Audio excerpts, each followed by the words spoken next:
Hello, you wonderful people, and welcome to another episode of Not Too Comic Book. This being a show where I talk about TV shows that are adaptations of comic books. For today's episode, I'm going to talk about the latest episode of The Falcon and the Winter Soldier. A lot of really interesting things went down in this episode, so let's break it down. Well, this episode opens up with us really finally getting to know our new Captain America, John Walker, and kind of, obviously we get a little introduction between him and his significant other, as well as his introduction with Hoskins, who's kind of like, I guess, his military partner. So basically, what I thought was kind of interesting about John's introduction, it was a little bit, very much kind of reminded me like Steve in certain regards. In the sense of like the interviews and stuff for him, he's like, I've got to make all these public appearances, shake hands and stuff like that. And he's doing the interview and stuff like that, which I love that who other than Good Morning America on ABC gets the interview. Obviously, ABC being under Disney, wink, wink, nudge, nudge. It's a little like, of course, who else would get it? Who else would get the interview?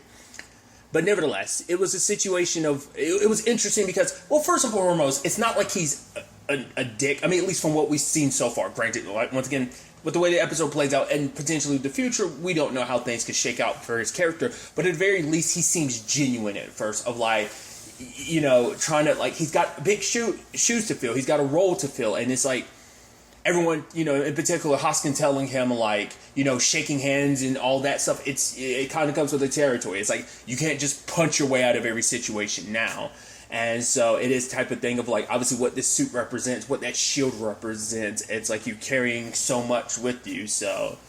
Because for him, he says the line of, like, I just want to do the job. And like I said, there's interesting parallels you can draw between him and Steve. Steve was very much the same way. Steve was just like, I'm a kid from one of Queens, like, who just wants to fight for his country, who just want to do the right thing, And then, like, obviously he got used as a propaganda piece for a long time. Like, it's like he was never put on the front lines. It's like, no, you're just here to represent, just like I said, a propaganda piece for the war, just to kind of, just kind of to be on display, but not really be useful initially, So, like, you could definitely see some parallels in that regard, and just kind of like, hey, Captain America, he's on this show of like, hey, once again, shaking hands, kissing babies, doing all this stuff, and obviously we learn a little bit about his military background, and obviously there's a conversation of, being where he is right now, and he's, talking about the fact is he never knew Steve, but I think it's like everything that Steve represented and fought for, like,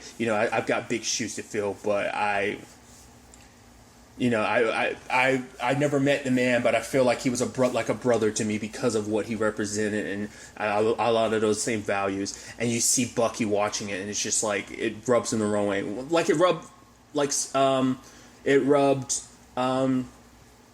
Sam the wrong way last episode, but I think for Bucky it grinds his gears even more, because it's like you're like parading this thing, this symbol that was my friend, my best friend, like you're just parading around his symbol, like no one else gets to wear that uniform but him type. I think like it just bothers him that much of like, it's like, once again, it's in his mind, I'm sure it's like a spit in the face to Steve.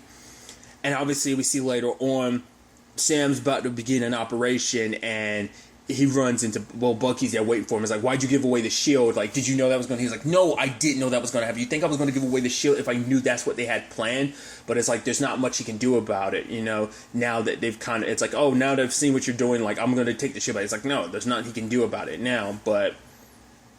And then, obviously, there's an interesting conversation about, obviously, the flag smashers and everything, and obviously Sam's kind of got the idea of like these might be super soldiers type of situation, which I also love, like, once again, the back and forth, the very lethal weapon like back and forth that they have, especially it's like, yeah, because these guys might be part of the big three, and he's like, what, the big three? Yeah, the big three, androids, aliens, androids, and wizards, He's like, what? No. It's like, yes. That's not a thing. It's like, yeah, it's a thing. Every time we fight something, it's one of the three. Which immediately I was like, you've never fought a wizard? What are you talking about? I was like, that's why I was like running through my head. I was like, you fought aliens and androids? Sure. You've never fought a wizard? And he was like, he's like, where are you going to fight? Gandalf? He's like, wait, how do you know what Gandalf is? It's like, because I read the book when it originally came out.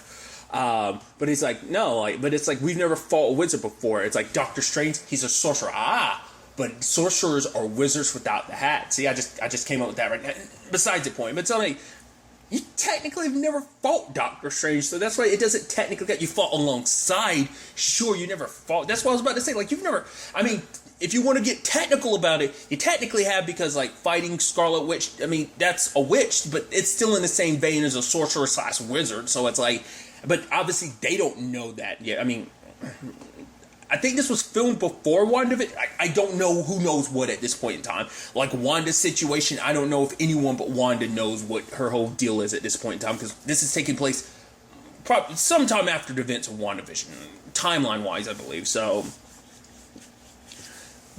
I mean, it should be, because like I said, WandaVision takes place like a couple weeks after Endgame. But like still, that's the only technicality. And I was like, I didn't know whether they were counting like Thanos' children, because I was like, I guess they technically count as like. But in retrospect, well, a lot of the other points he brought up, it's like, yeah, aliens, androids tend to end up being the thing you end up fighting. So, but obviously, you know, Bucky's tagging along with this whole situation.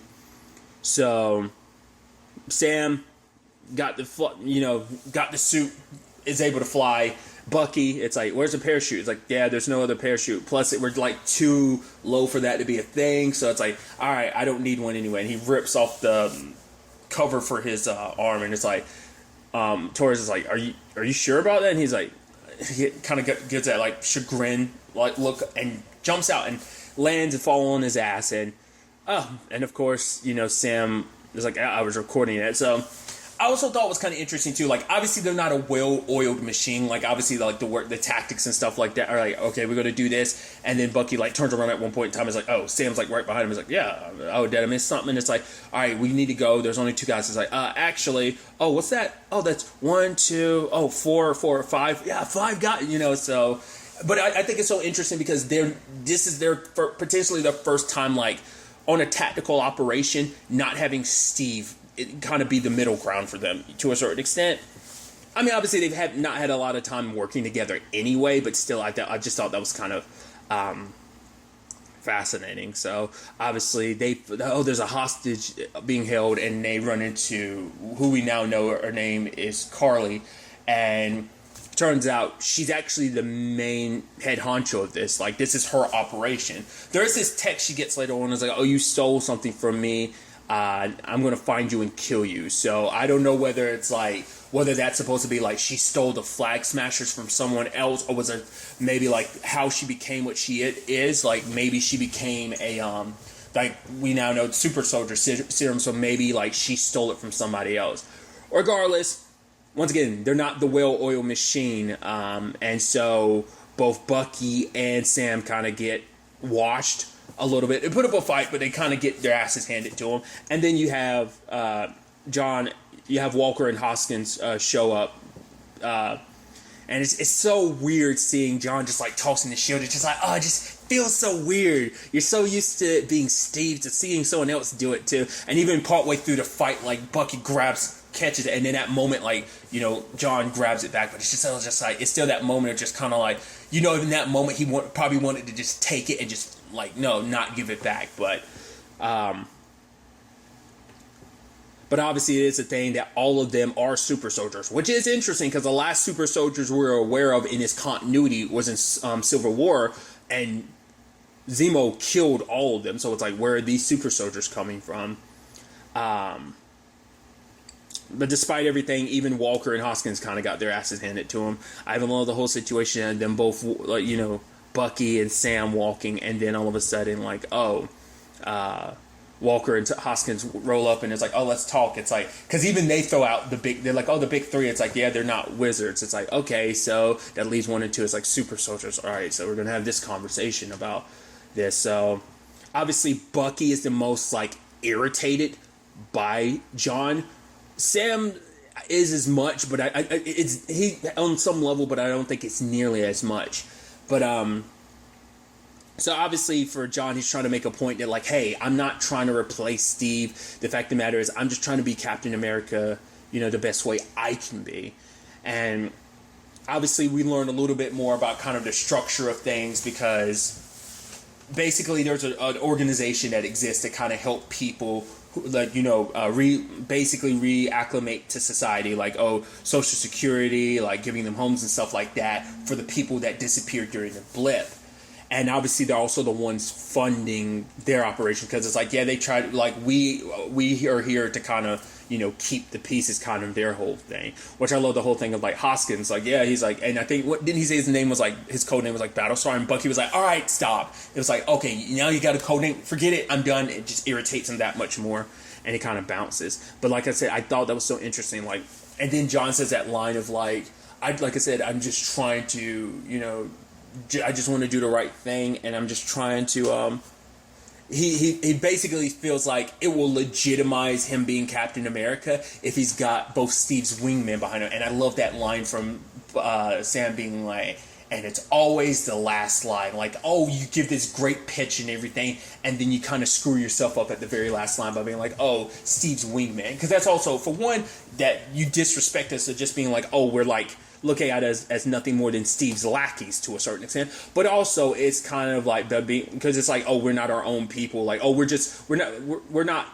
Sam and Bucky, we're just like, oh, those two fellows that follow behind Steve. And it's kind of how that is. But also it showcases like that is his ultimate goal, is to legitimize himself as Captain America. And it's like, if he had that's all Sam and Bucky really are. It's almost like a PR move by being like, oh, here, like, if I have Steve's right-hand men beside me, that means, like, it legitimizes him as Captain America even more in everyone's eyes. So it comes off a certain way. And obviously there's that conversation of, like, Bucky being like, we should just steal the shield, with Sam's like, that didn't work so well. You remember you didn't know what happened last time? Let me clarify what happened. Sharon kind of got blasted as a traitor, and me and Steve are on the run for 2 years. So it's like, we can't just, like, roll up, beat up some dude and steal the shield, So I thought that was kind of an interesting, conversation to have at that point. But the other conversation that was going on was about, about the super soldiers, like how that is a whole thing, like how they're just 8 of them out there now. And Bucky kind of has an idea, and he takes Sam somewhere to meet somebody. And I was like, where's this going to go? I did like that conversation. He's like, oh, hey, it's the Black Falcon. He's like, you mean it's just the Falcon? It's like, no, my dad says the Black Falcon, because I'm black and the Falcon. He's like, I guess so. It's like, oh, so what's that make you? Black kid? And he's like, I got him, didn't I? He's like, yeah, whatever, man. I love that. I just that older person got a clown on a little kid or something like that. It's just I love that dynamic. But they end up meeting a dude named Isaiah, and it turns out Isaiah, interestingly enough, is played by the actor, Marvel and DC crossover wise. Interestingly enough, on Supergirl he played John Jones, aka Martian Manhunter. He played Martian Manhunter's dad. I thought that was interesting. So just, oh, you were in DC, now you're in Marvel. I think that's kind of pretty dope. But Isaiah and Bucky have history. They met each other during the Korean War, and it turns out Isaiah is a super soldier. And for him, it's a situation of, it's like, oh, I thought when we crossed paths, glad to see. He's like, I ripped that arm of yours to pieces, and now look where you are. It's like, oh, that arm's kind of grown back. So it's like, I was wondering whether or not you were kind of here sent to kill me. And obviously Bucky wants to ask him, because as the only other living super soldier, there must be something that he knows, but he doesn't want to go down that path, because for him it's like, I came in as a hero to stop you, but it's like, do you know what my reward is for being a hero? I was put in jail. I was poked and prodded and experimented on, and it's just like, get out. And in that moment, like, Bucky and Sam are leaving. Sam's like, how the hell did I not know about it? Did Steve? And it's like, no. And that's the sad thing, that, like, there's so much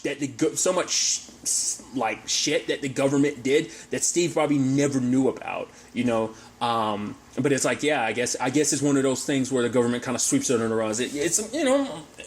It's like no one wants to look back on their history by being like, oh yeah, we kind of have this messed up history, but let's kind of ignore it, Which, that's the sad thing. You ignore history, you're doomed to repeat the mistakes, But obviously for Sam, it's just like, how did I not know about this? And it's like, yeah, like nobody knew. And then they're having this heated conversation. Some cops roll up, and it's like, whoa, it's fine. And the cops are talking to Bucky. He's like, no, is he bothering you? And Bucky's like, wait, what are you? He's like, no, like. is it because the guy's like, show me your ID, and he's like, well, I'm not going to show it. Bucky's like, just show him your ID. It's like, no, I shouldn't have to show him my ID. And Bucky's like, do you know who this is? And they're like, oh, sorry, sir, we didn't realize you without the suit on and everything. It's like, once again, that's the effed up thing. Just like last episode, it's like, it shouldn't matter. We're having a conversation, and all of a sudden you're rolling up here like, oh, you're not worried about Bucky, but oh, black man. That, you know, that's the thing of like, it's the only reason why that's the sad thing. Like, Sam's getting in the past because it's, sorry, sir, you're Falcon. Sorry, sir. It's like, if I wasn't Falcon, would we'd be having an issue right now, wouldn't we? You know. And that's the effed up thing, and even Bucky's looking at it like, that sucks, you know, it just, and obviously Bucky gets arrested because he missed his therapy session, so, and obviously, like, Sam and Raynor, and it turns out Raynor actually knows John because they actually ran ops in the past together. He's actually the one that got, you know, Bucky released because he wants to, like, kind of get Bucky back into the fight, because it's like, yeah, we're going to need him and Sam, so it's like, whatever you need to do, Raynor, kind of do it so we can kind of get him cleared and ready for, I'll be outside waiting for you. Once again, the publicity of it, like, hey, taking pictures and stuff like that, it's like, it is that complicated and weird modern day aspect to it, and it, you know, obviously kind of making parallels, like, obviously The Boys kind of makes an aspect of this, of like, you know, the celebrity that comes with being a hero, especially Captain America, you know, it's like, to my recollection, like, we never really saw Steve have those moments. It doesn't mean he didn't, but I also, like, it is also interesting that you are out and about as Captain America. Like,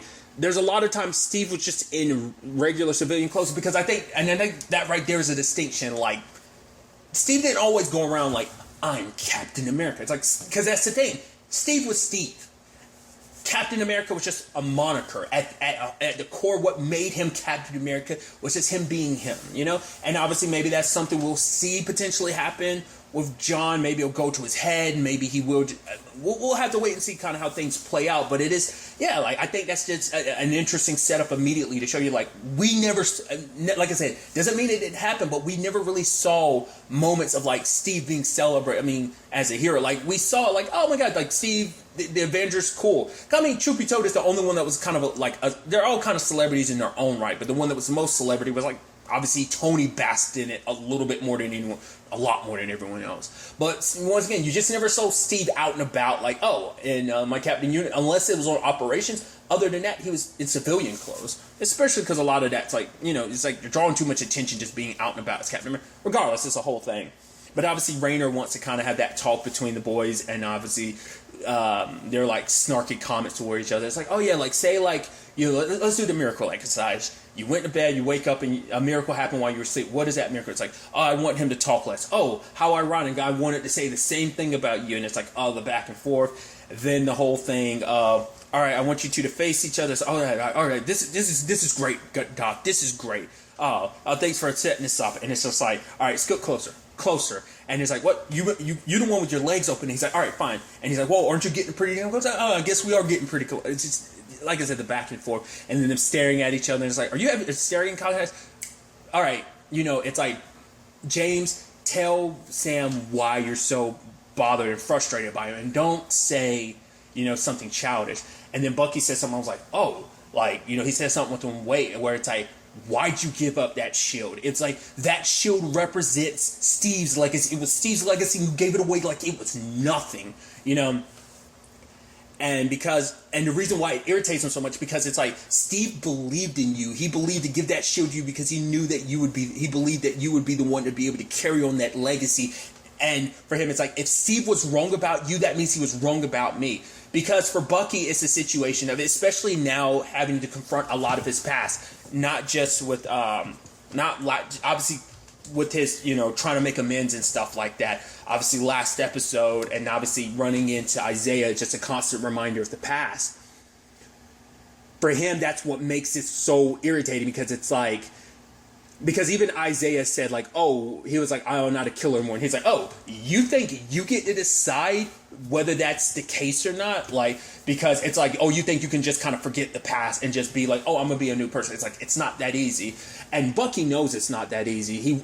Even though he said that like that, there's still a part of him that thinks, like, regardless of what, I am still a killer. I did all those things. Like, I think it's a thing of saying something but not believing it. I don't think Bucky believed it when he said it even to Isaiah, and Isaiah countering him like that, I think it just cemented it even more. But for Bucky, it's like, if Steve was wrong about you, that means he was wrong about me, because Steve believed in, like, Bucky. It's like when everyone turned against Bucky, whether it's Winter Soldier, whether it's Civil War, he was willing to give Bucky another shot. Hell, he fought Tony over that very fact. And so it's like, if he was wrong about you, that means he was wrong about me. But for Sam, it's like, you might not get it, and you or Steve might not get it, but I did what I did because I thought it was the right thing to do. Because I think for him, it was because he gave up that shield. I mean, and maybe his explanation will change later on, but for him, it's like, I'm not the one who should carry that torch.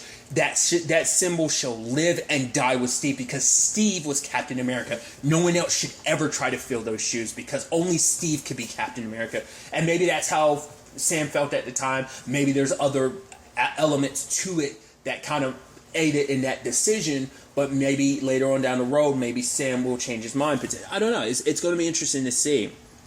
But obviously, it's just kind of like all right, once we're going to work together, and we're going to squash everything right here and now, and we're going to work together. And then the moment we're done, we're going to go on our, like, happy merry ways, kind of separate vacations, and never see each other again. So thanks for this, Doc, and bounces. And then obviously it's like, as he was leaving, Raynor was like, you have this look on your face. And he was like, what's rule number 2? And she's like, don't hurt anyone. And he's like, be seeing you, Doc. And obviously there's a conversation, they have with Walker and Hoskins about, like, all right, like, once again, we should work together. But obviously Sam tries to be like, well, the fact of the matter is, you guys have regulations, kind of like a lot of red tape you have to go through. We're kind of a little more free flow, so we can kind of get stuff done. But then John kind of makes it clear. It's like, all right, fine then. If you do that, but do not get in our way. So it's like, all right, getting a little full of yourself in that particular regard. But I think it's also because he's tired of Bucky's, like, judgment. It's like, once again, it's like, he's like, I get it. You do not like this situation, Bucky. It's not my fault, But obviously, the one person that knows all there is to know about all of this is like, well, we got to go visit him. And it's like, you want to sit in a room with him? And Bucky's like, yeah. And I'm sure they haven't been face to face since Civil War. Well, yeah, I don't even, because they didn't even have a face to face at the end of Civil War. Because, I mean, to my recollection, it was T'Challa, like, that was there kind of dealing with Zemo at that time. But I'm curious to see, obviously we get our little peek of him at the end of the episode. I didn't talk about it, obviously, is the whole Flag Smashers in this episode, interestingly enough. Once again, their perspective on things is that, obviously, like, organization that's helping out people, it's only helping out those who return. So it's like they kind of take a little more precedence over the people who are still here. It's like, we were here to see the way the world was in that 5 year, but now there's people popping up being like, oh, we're just going to help these people, kind of reacclimate the world to the way it was before. But once again, it's like, there's kind of no going back, and this world is forever changed after something drastic and traumatic, like half the population disappearing. It's a situation of, I just thought it was interesting that their perspective on things of, we saw the world for the way it was and what it could be during that 5 year gap, and now they want to try and, like, once again, they're not helping those that were already here, they're helping those who have been returned, so they kind of get a little bit more favor over those, so it's interesting, their perspective on everything, and it's something that got brought up last episode of, like, hey, their message is something that obviously it can easily radicalize a lot of people, because some people believe in what they represent of, like, your freedom fighters. You believe in tearing down borders, that we are one world. Because I never realized it, but their image is a hand, and at the palm is the earth. It's like we are one world, not just like separate country. We're the human race almost type of situation. So what their ultimate goal is, because they kind of talk about it, is like, once we do this, there's kind of no going back. but a lot of them believe in this cause. And so even to the point that regular civilians are holding them up because it's like, oh, we believe in what you guys are doing, so keep going. Obviously, one of them is willing to sacrifice himself at the end so that the others can get away. So, like I said, I'm really interested to find out more about, Carly, for example, like why she's in this situation, how she found herself kind of essentially the leader of this group. Also, who was it that's sending her that text message? What the context behind that? Just a lot of stuff. I didn't even talk about this earlier in the episode. I should have, because obviously when they were sneaking around, Sam was like, oh, like, you spent some time in Wakanda, now you're all Black Panther. He's like, more like White Wolf, and Sam was like, wait, what? So, I wonder if they're going to dive into that at all, any of, like, Bucky's experiences in that 2-year period in Wakanda. I wonder if they'll cover that at all. We'll ultimately have to wait and see. I'd be interested to kind of know some of the ins and outs of what he... Well, we do know that Wakanda is becoming a Disney Plus series, so I wonder, would they tie in some of that, story in that regard? Will there kind of be, like, winks and nods and flashes to his time in Wakanda? Maybe, maybe not. I don't know. As he brought up last episode, it was kind of like the one time he found peace, and because for the past 90 years, it's been like one battle after another. So, but I'm very interested to see ultimately where all of this ends up taking us going forward into the next episode. But really, that's all I'm going to talk about. Until the next time we meet, be happy, be safe, live life to the fullest, and enjoy it. Good day and goodbye.